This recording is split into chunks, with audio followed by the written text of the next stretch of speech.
All right, today I'm here with Rudy Upshaw. Rudy is a 25-year veteran, or 25 years plus veteran of the financial world in business loans, business banking, and personal financial and business financial coaching. Thank you for being our guest today. So let's just go ahead and jump right into this. Absolutely, yeah. Yeah. So my first question is always, and my guests know that this is always the first question, is tell us a little bit about yourself. Start anywhere you want to start. Some people don't start all the way back to childhood. Some people had some painful childhood stuff, right? But anywhere you want to start where you who are you? What are you about? What do you stand for? And why should our audience be really interested in what you're up to?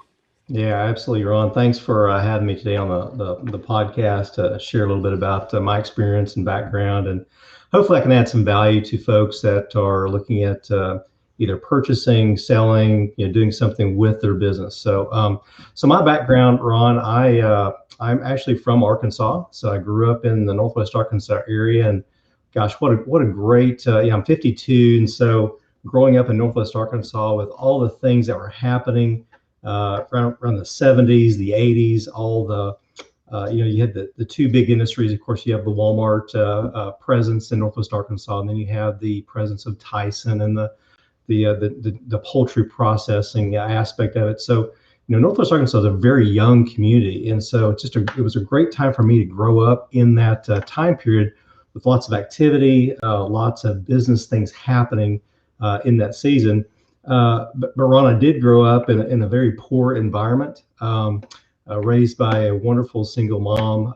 And I don't really ever remember a time that my mom didn't have at least two jobs going on at any given time. I had two siblings that grew up in the same household, and mom was out of the picture quite a bit. She just had to work a whole lot, and so we were left to our own devices to some degree.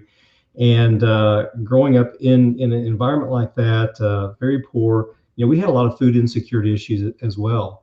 And for much of my childhood, probably up into my late teens, the way that we got food was, I call it dumpster diving. We would go behind grocery stores. We would jump in the dumpsters to get food product, and we would bring that home, and that's kind of what we lived on for much of our lives. And so, given that whole scenario, I kind of grew up with a little bit of a fear mentality, a scarcity mentality. And through that whole process, though, it also gave me a really strong empathy for people that struggle with money, that maybe don't really have the skills, haven't had the education, or just haven't flat out had the mentoring to walk through financial situations, both with their personal money, but also with their business funds. And so I committed myself to really understanding how to manage money, how to manage it well, how to save, to be disciplined in, not running after the shiny objects. And so out of that childhood experience, it really kind of set the tone for what I would do later on in life in working with clients with their money, and giving them not just that guidance and the advice from a knowledge perspective, but also that encouragement and that support for, hey, you know what, it's going to be okay. Let's develop a plan, develop a strategy. Let's stick to the strategy. And if we do that, things will work out in your goal setting that you want for yourself, your family, and your business. So That's awesome. I can relate to some of that. I grew up I would say in poverty. We lived on a small farm, 20 acres. If we didn't grow it, we had to hustle for it. My dad was a painter and remodeler. So I remember we'd open Christmas presents, and then once we got all done, we'd eat our food. If somebody had a vacant house that we could go work on, we'd go work. My dad had the mentality that, you're either doing one of two things: you're making money or you're spending it. So, I always had that, money is something you have to go out and work hard to earn. And my mom worked, brilliant woman. Both my parents have passed away years ago, but my mom worked multiple jobs, and everything from gas station attendant to wiring the nuclear harnesses, power centers for nuclear powered submarines. wow, cool. At a company here in Tulsa, actually called Nelson for Marine Products. So I was always around two hardworking people, but there was just, you know, never enough, I guess you would say. They were always, working for whatever they needed. So I learned that. So that same scarcity mentality, I learned that like my dad wanted something new. If he wanted a boat, and it was never new, it was like a used boat or something. We had to go paint a bunch of houses that summer so we could go get one, right? So I kind of had that. Everything's within reach if you work hard enough. So I can get that. So Can I add just a little bit to it, and yeah, then I'll let you finish your thought. So, Ron, kind of giving maybe some of your experience and your background, I've seen it too.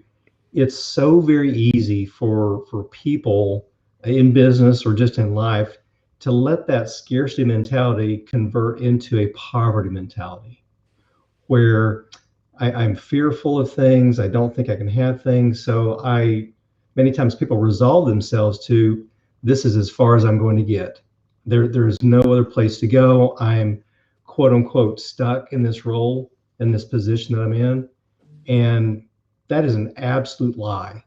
it is. And the value that I give to the clients that I work with is that aspect of, you are not stuck unless you allow yourself mentally to be convinced that you are stuck. There's so many opportunities. I mean, we live in the land of opportunity.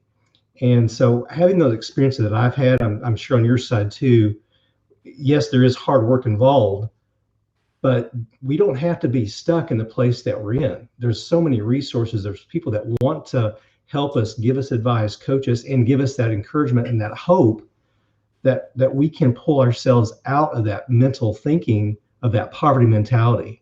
So I just want to add that as a little bit of a add. So, And I agree. I would never be where I'm at right now without all the coaching and stuff I've taken on. It's just part of my natural processes of when I hit a roadblock, I go, okay, who can get me past this? And I go find a coach or a thing. I think a lot of that has to do with this, what they refer to as like fight or flight, right? When you grow up in a let's just say a stressed situation, you get to choose. A lot of people choose that's just the way things are, and some of us choose to go, no, I'm going to tear a hole in this thing and change it and make a difference. And it's funny is I see a lot of people who faced adversity, went from homeless to wealthy and stuff. And I think there's something to be said for having that battle that you had to fight, because when things get a little easier and a little more comfortable, you still kind of have that fight in you. So, but I'd wholly really acknowledge you for what you're doing and coaching others and stuff, because I have a team of coaches I've used and mentors I've used, and I would be nowhere near where I'm at now, and I wouldn't be able to go where I'm going. I'd have coaches now. I wouldn't be able to go where I'm going without the people I surround myself with. So cool. So I guess one of the things we want to get into is we're here. This is a how to exit. It's about selling businesses, creating businesses that are sellable, and trying to maximize the value of something you've spent your life working on, kind of your legacy per se. What makes a business, let's just jump right into it. What makes a business bankable? Like, if somebody wanted to do what they call a leveraged buyout and they wanted to use a bank to back, part of the purchase, what makes that work, right? yeah, that's a fantastic question. And I get asked that on a regular basis in my professional, I guess day job, so to speak, over the years. There's a lot of facets to it. The biggest facet is, for it to be bankable, is the business profitable? Number one, just very, very basic, is it making money? But taking that a step deeper, there are a lot of financial foundations that need to be in place. And I would submit to you, Ron, and you've been in this for a while, I wouldn't say the majority, but a high percentage of the clients that I work with on a daily basis, the owners and the leaders of that company, may not fully understand the components of their financials on really what that looks like. And many times when I have clients that come to me and say, hey, we're thinking about selling, what advice would you give me? The first advice that I always give them is, the first question I ask is, do you understand your financials? Do you truly understand what's going on in the financials? Because when you go to a sales situation, typically they're going to not just work with a bank, but they're going to work with a CPA, someone that's very practiced in analyzing the financials of that business, not just for this current cycle that they're in financially, but they're going to review the last, at least the last 3 years to look for trends, to look for, the sustainability of that company, to make sure that that bottom line is that EBITDA structure, does that consistent over time? So the first place I always start is, do you really understand your financials? And I just kind of wait when I ask that question to see what the response is, because typically if they come to me at that point, especially from a sell perspective, or I'm sorry, from a financing perspective to finance that transaction, if I don't have a really good feel that they truly understand their financial foundations for the company, then my advice is to have them engage with someone that can give them that guidance and direction, be it a business consultant, coach. Typically, your banks are not going to be that party that's going to give them that advice. The banks have the ability to provide that analysis work, but the banks, that's a line many banks will not cross from a fiduciary responsibility in making sure because the banks are going to protect themselves. They're going to make sure that they, from a risk perspective, they're mitigating their risk. And so that viewpoint is not going to be necessarily the same viewpoint that a business seller or a business purchaser is going to be wanting to come in with. So the first piece is, do they really understand the financials? And if they do understand the financials and they have a good analysis that's been done, then we'll always review that on the banking side of things, go through that. There'll be a ton of questions that we'll walk through. And again, the basic premise is to make sure that we have a strong assurance that the financials are very sound and very good at the end of the day. Awesome. So one of the things I find is a lot of the businesses that I talk to, especially the brick and mortar companies, they actually didn't start off thinking they're going to go out and start a business, unless they bought it, right? A lot of these guys, what happened was, they were good at something. Somebody asked them to do it for them. They took that one on. The next thing you know, they were doing another one. And, it kind of organically grew into a business. So all of a sudden they have to do taxes. So they bring somebody in to fix their books the first time. And then they maintain their books or their financials at the minimum standard of whatever the CPA needs to see to get, to get the taxes done, right? And then a guy like me or you comes in there, and we, unless if they've ever taken a bank loan, they had to clean some of it up because the banks want to see certain things. But if they just grew this thing organically over 30 years, you can't just bring a business acquisitions guy like myself a bag of receipts and some things scribbled on notes and expect me to clean it up, right? The same way that you would. They wouldn't do that to you. But some of the financials I've seen over the last, especially this last year, when businesses are distressed and people are wanting to retire and not deal with it, their financials were just not really given deep thought, and it's just not to the industry standard. Do you see that a lot too, where it's kind of they're getting by, they're getting whatever the CPA needs to get their taxes done, but it's just not what you expect to see in a business? Yeah, wrong with that question, and it's a disservice from my perspective to that business owner when that occurs.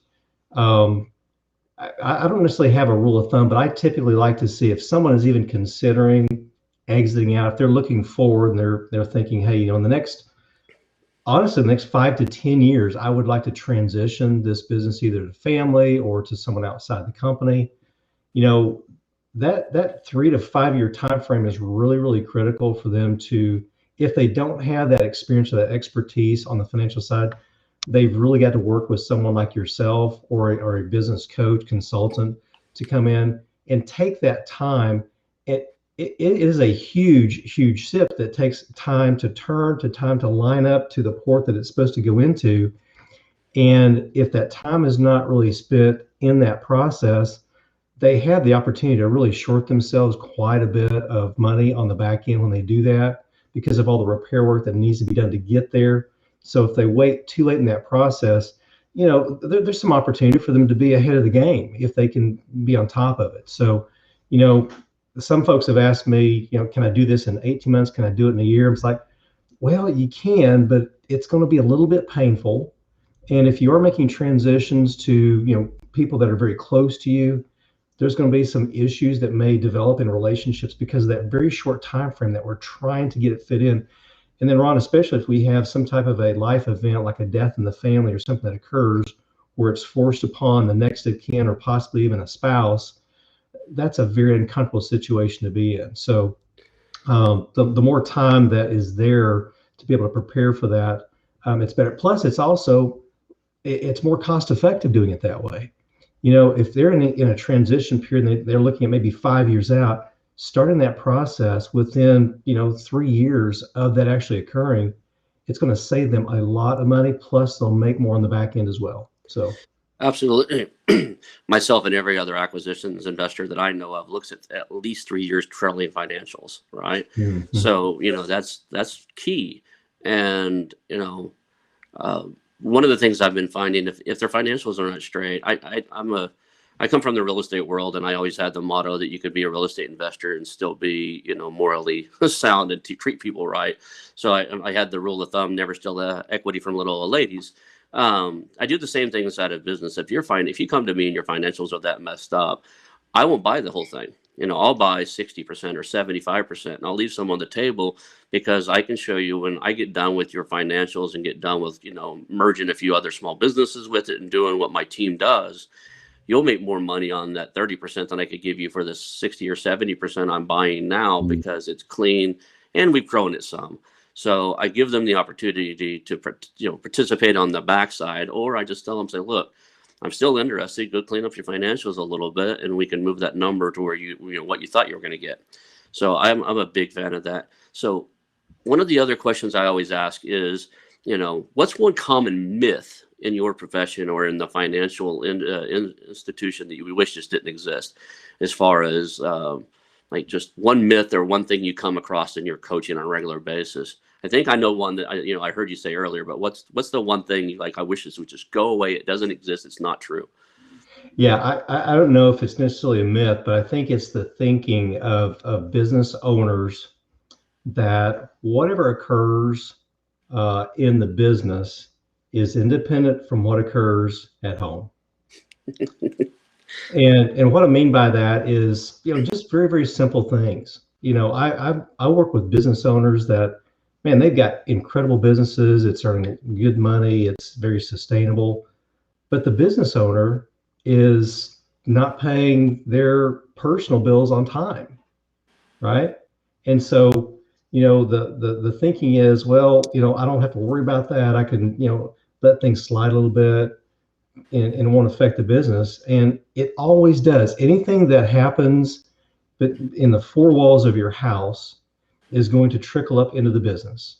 Okay, be it financial, be it relational. I mean, just to be really transparent, right? If we're having a tough morning when we're leaving the house and we have some things going on with kids, or there's I'll just be really transparent, marital issues happening, I don't care how you slice and dice it, it all is going to funnel up, right?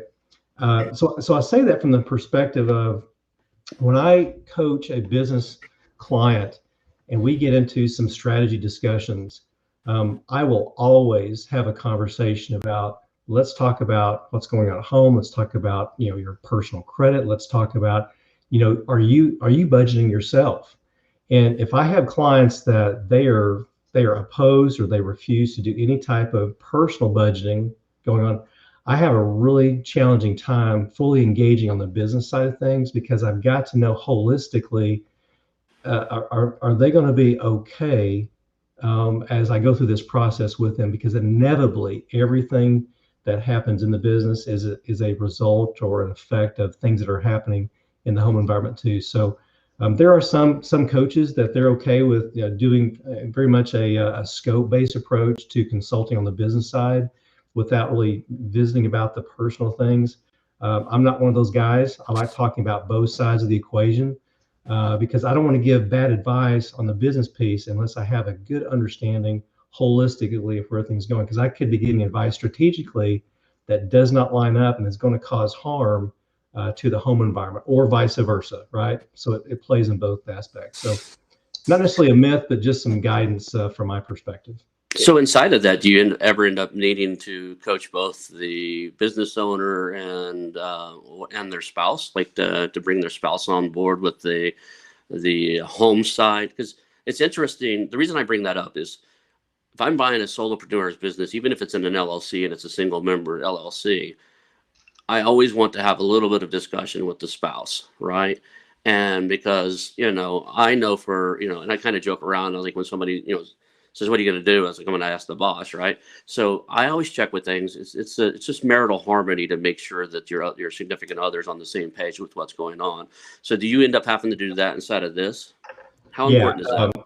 it's very important. What I'll say is I don't have to do it all the time, but if I am finding that there are some gaps on the personal side that are significant, that maybe the business owner has already identified, or if they haven't identified it, I can see it coming. I see where the landmine is at down the road, and I will quickly engage in a conversation of, you know what, we can continue down this path. We can do a little bit, but I really feel like that we need to bring your wife, your husband into the conversation, because if we don't, there is an explosion that's going to happen down the road. And I just want to make sure that I'm giving you the best guidance possible, rather than just continue to go down a path that I know is going to cause them harm. That doesn't do anybody any good. So I will do that on a regular basis and have.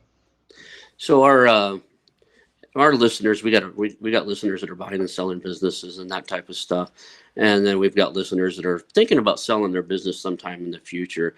And like, if they needed to, they're hearing us and they're hearing that the financials are really important to be either bankable or to just get maximum value out of their business.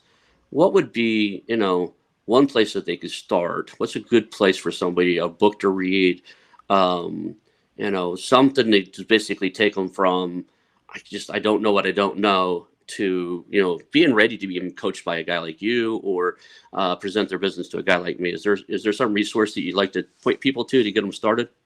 There's a ton of resources out there, Ron, and I've read a lot of them, and they all have a different perspective of things, and it's so easy to overwhelm the overwhelmed. My advice and guidance to them is, if they have and honestly, the bank is probably, it's not the first place, and it's probably one of the last places I would advise a business owner to go and have a conversation with. That's probably maybe tier 2, maybe tier 3, just to advise the banker kind of what may be coming down the pike.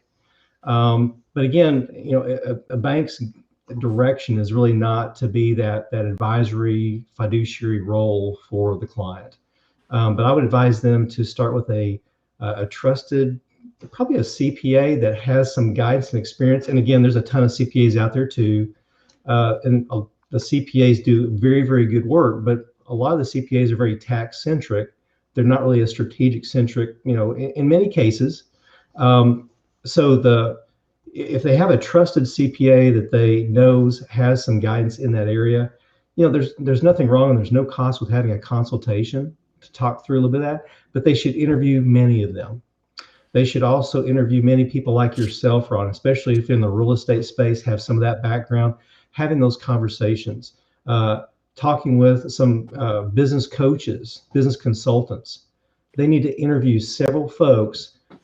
And it's not necessarily as much about the information, the knowledge, because that's important, but it's also about having a fit, working with someone that understands and cares to understand their situation, cares to understand their goals, and that can put a strategy in place, even if it means me bringing a partner like you into the conversation. I may be the person that understands everything, but I don't have a specific expertise that they need. So I'll bring a Ron in, I'll bring a trusted CPA in, I'll bring someone else into that conversation to make sure that the team is really doing the best thing for the client. So that's probably my biggest advice. Again, there's a ton of books, ton of literature out there, but I think the individual interaction with trusted people that would have their specific situation in mind, and bring those partners in to help them craft that, for me, is what I've seen the most experience out of, and the most value for the client. Once everything is wrapped up, they're able to take a step back and say, you know what, that was a very, very good experience, because I had people surrounding me that cared about me and that understood what my goals were.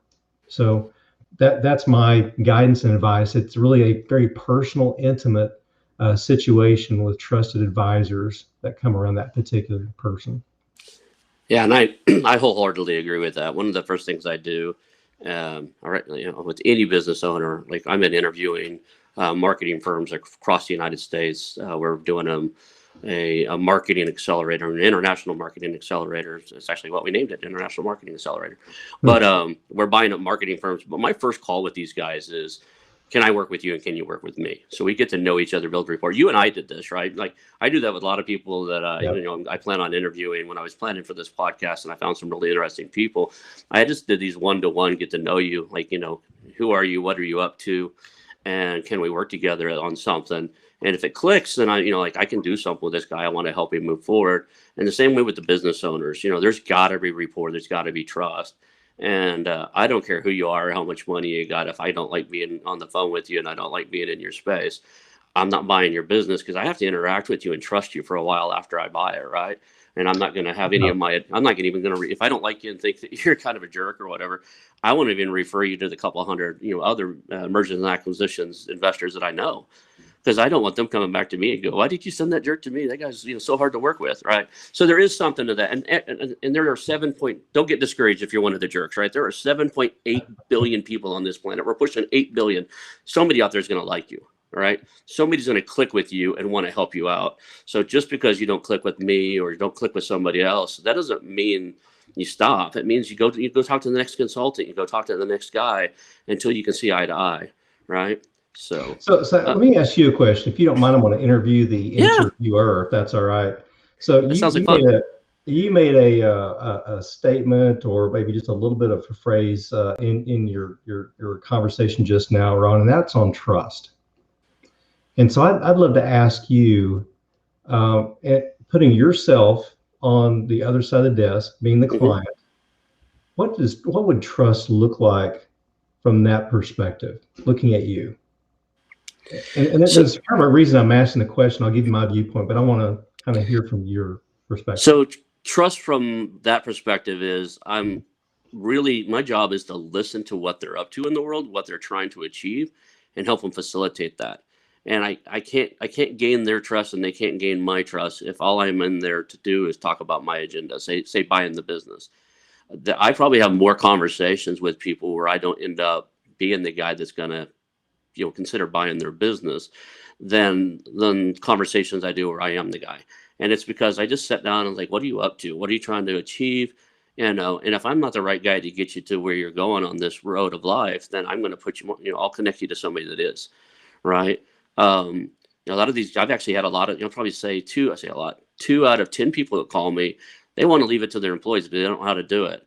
And, I'll put this out to my listeners out there and stuff. I'm looking for an ESOP, employee stock option plan attorney that can set them up, because I get people to ask me how to do that. And I don't know, it's not my space. And I just have to tell them I don't know, but I'd like to build rapport with that. So as far as developing trust, it's just, are we listening to each other and helping each other create an agenda that works as one together? Or are we both pushing our own agenda? So if we're both pushing our own agenda, it's going to be hard to, trust is going to, and rapport is going to take a while, right? My job is just to hear you out, figure out what you're up to, and can I make something work? Somebody calls me and says, hey, I've got a business for sale. I want $1 million, for it. I don't blink an eye. Cool. Let's see how we can get you there. Yeah. I don't know your business well enough to tell you no yet, right? So let's just see how we can get you there. And I love that. It's the listening, the being attentive to what the needs are. It's so easy for those of us that are interviewing a client. It's easy for me. I'll just say it that way, to impart my opinion, my viewpoint into the conversation, to even offer maybe some solutions before I've heard everything out. And doing this for nearly 30 years, what I continue to learn, unfortunately, is I've got to keep my mouth shut more. And I've got to really understand and ask questions to really dig into the real why behind the why, right? And typically there's going to be several levels before you get to the root foundation of really what's the driver behind this, right? And that cannot be done very quickly. The other thing that I wanted just to add to this trust conversation is, I think it's important as someone that's working with businesses in this buy-sell conversation to be able to have the freedom. And I always tell my clients, freedom is really important in our relationship. So you have the freedom to be very transparent, very honest with me. with many of my clients, well, I would say probably with every one of my clients, if I don't execute an NDA with them, an MNDA, mutual non-disclosure agreement, we have that conversation up front. Some of my clients said, you know what, we don't need to have anything documented. I know who you are. I know what your values are. Anything that we discuss in these four walls, it won't go anywhere. But I always provide an NDA on the front end to my clients, just so that we have a level set of the field. They understand that whatever conversations occur between us, it stays between us. That gives them the absolute freedom to openly share things. It also gives me the freedom to be very transparent and honest with them. If I see that they are doing something that is going to cause them harm or even me harm in our relationship, I just say up front, listen, you know what, this is your time, this is your engagement, but there's some things that I see that you need to stop, and here's why I recommend that you stop, or that you need to engage with. And so it's that transparency of information that I feel really helps that trust develop. And I'll just tell them flat out that if you go down this path, in some situations, I'm not going to be able to work with you going forward. And I've had many times when clients have come back and maybe they have made that decision that I recommend that they not make it. And it's their choice to do that, but they've come back and say, you know what, I kind of wish that we would have had more discussions about that, because I think I would have listened to you. Or, you know what, thank you for telling me no. Thank you for saying, please don't do this, because here's what occurred. So anyway, just want to add a little bit more to that trust component. It's such a huge thing. And everyone talks about trust, right? I mean, everyone's website, everyone's marketing, you can trust us, we're trustable. You know what? Trust does not happen unless there have been experiences back to back to back that actually show what that trust is. So I'm not a banker or a coach that openly talks about integrity, that openly talks about trust, all those core values, because at the end of the day, it's about experience. And so anyway, I just want to throw that out there. Awesome. So in full disclosure, I'm having a little bit of technical difficulty, so I'm going to ask you another question and make you the center of the screen for a second while I fix my my technical interest. So how can our listeners connect with you? And then what one piece of advice would you consider most important, if you're like looking to like increase, let's just jump right into the lifestyle. So you've sold your business, you've got this money or whatever. What's the one financial advice you could give somebody if they're looking to, maintain wealth, increase wealth, or even create a legacy? Oh, fantastic question. Thanks, Ron, for asking. Yeah, so I'm actually working with a client right now, and he sold a family-owned business. I think it was in the family through 3 generations. He actually sold it earlier than he intended. And I think there were some health issues that kind of prompted that, but he sold it earlier than he intended, which again goes back a little bit to our conversation about, being ahead of that curve well before an event does happen. But he ended up with quite a bit of money, and he's asking those questions right now. What do I need to do with it? And so the first piece of advice that I would have for someone that has actually transacted, that's actually sold, just sit for a while. Don't change a thing. Continue the lifestyle that you're in, and go through that interview process with several folks to talk about the situation of what's occurred. I mean, when I say several folks, I don't mean 20 people. I mean a handful of folks that, again, that you trust, that you have an experience with, and let them have that information so that they can be just processing it, giving you some thoughts, some recommendations to consider, but don't make any decisions for probably at least 6 months to a year before you really make some firm, hard decisions, if you can wait that long. I've worked with so many clients that I've got another client that recently sold a fairly large piece of property. And this was a client that had not had a lot of experience with wealth, with money. The amount was fairly large. And very shortly after a transaction, he already kind of had some ideas of things that he wanted to buy. He wanted to buy some toys, wanted to quickly. And so there was a transition of this fund coming out of a fixed appreciable asset, real estate, that then was being deployed into very highly depreciable assets in a short period of time. And so the thinking of that process really got way out of line, and they burned through quite a bit of that cash early on, not really spending much time thinking about the legacy component. How do we not just prepare for our children, but also doing some things from a legacy component that really made more value to them long term. So anyway, so just a little bit of thought and guidance on that. So it looks like we may have lost Ron. Looks like we are still live. There you are, There we Ron. go. Sorry about that. I'll be full. Can you hear me now? Yes, sir. Awesome. So, in full disclosure, I didn't pay attention to my kids unplugged my iPad last night, and I got down to 2%. So I thought we could make it. We're at 35 minutes, and I was like, I've got this giant. I don't know if you can even see it, but I've got the cool giant boom mic and everything else, and Yeah. I had to switch over to just the headset mic, and we'll make it work. Nope. That's So, what happens when you get a long-winded guest, Ron. So no, I'm loving it. We're having a great conversation, right? And so, um, you know, one thing I do want to make sure before we, get even close to the end here is if somebody wants to reach out to you, what's the best way to contact you, man? What's the yeah, best way for absolutely. people? Yeah, you bet, Ron. Thank you so much. So website is rudyupshaw.com. That really is kind of the best access into me. I'm also on social media on Facebook, Rudy Upshaw. If you just go in Facebook or LinkedIn, very active on LinkedIn. I put a lot of great content on LinkedIn to help business owners with some of those needs. Rudy Upshaw on LinkedIn. So really simple, Rudy Upshaw. And it's fun content too. I always see your stuff, and you're always having a good time posting. And um, I'm a big fan of that, right? Life's too short to take everything overly serious. We got to have fun. We got to help each other out, and that's how we move forward.